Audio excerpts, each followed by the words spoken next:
মানুহৰ মুখখনেই হ'ল পৃথিৱীৰ একমাত্ৰ জেগা য'ত বিষ আৰু অমৃত দুয়োটা একেলগে থাকে।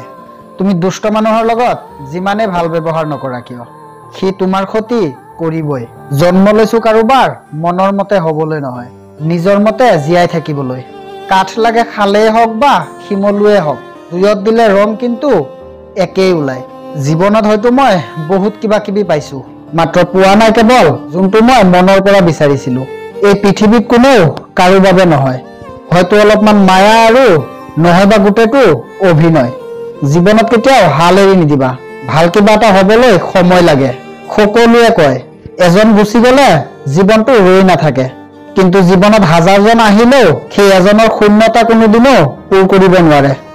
পৰটো পৰেই, কিন্তু আপোন মানুহবোৰ আজিকালি কিয় জানো স্বাৰ্থপৰ যেন লাগে। জীৱনত বেলেগ কিবাৰ অভাৱ আহিলেও কিন্তু কোনোদিনো কষ্টৰ অভাৱ নাহে। পৃথিৱীখন হৈছে নিমখীয়া পানীৰ দৰে, তুমি যিমানেই খাবা তোমাৰ আৰু সিমানেই বেছি পিয়াহ লাগিব।